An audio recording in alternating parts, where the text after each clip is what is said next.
Então, pessoal, bom dia. Essa vai ser a nossa primeira aula de eletrônica digital. Eu sou o professor Luiz Alfredo da Silva. Tá aqui meu e-mail, caso vocês precisem entrar em contato comigo, podem usar esse endereço ou podem usar o endereço da plataforma do Google Classroom.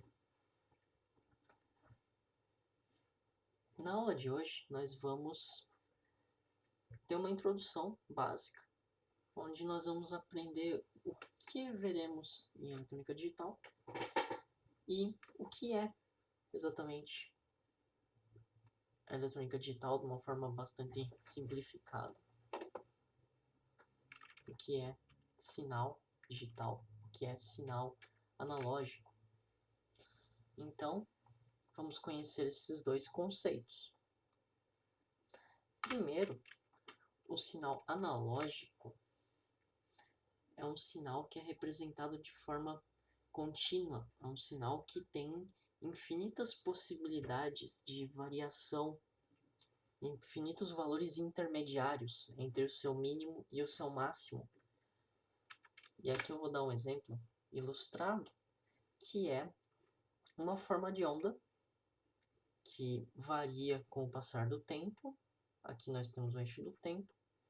E essa forma de onda, ela tem um valor máximo, ela tem um valor mínimo, e ela tem infinitos valores possíveis em toda a extensão dela, aqui na parte intermediária.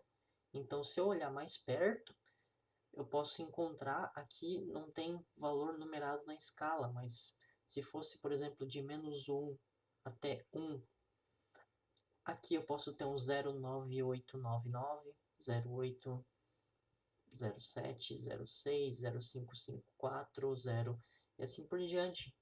Sempre dá para olhar mais perto e encontrar um ponto intermediário. São infinitas possibilidades. Não significa que o meu sinal tem uma amplitude infinita, né? Tanto que aqui ele tem um valor máximo e tem um valor mínimo.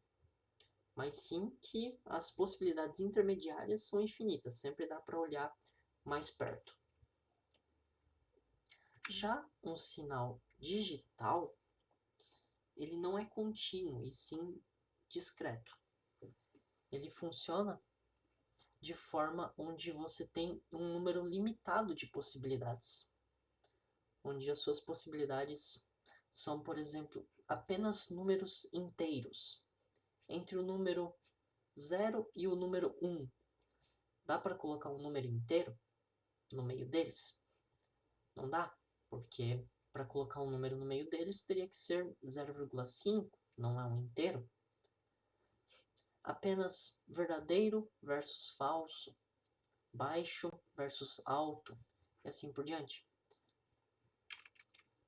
E aqui uma ilustração que demonstra então um sinal que também está variando com o passar do tempo, só que percebam que ele tem somente duas possibilidades, ou ele está no valor mais baixo, ou ele está no valor mais alto. Ele não tem uma curva de posições intermediárias possíveis, ele só tem valor baixo, valor alto, valor 0 e valor 1.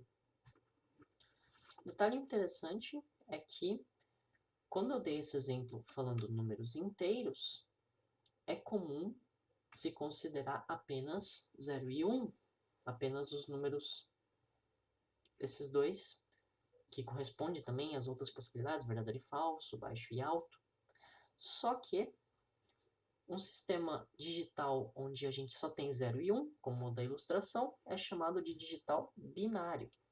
Existem sistemas digitais onde os valores são maiores do que 1, 2, 3, 4. Eles também são digitais, só que quando eles não têm somente 0 e 1 como possibilidade, eles não são binários.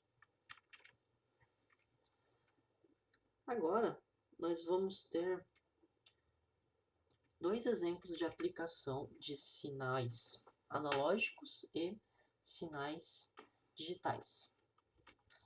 Um deles vai ser um exemplo relacionado com reprodução de áudio, é uma aplicação que pode ser executada tanto de forma puramente analógica quanto utilizando tecnologias digitais, e também uma aplicação de produção de fotografia.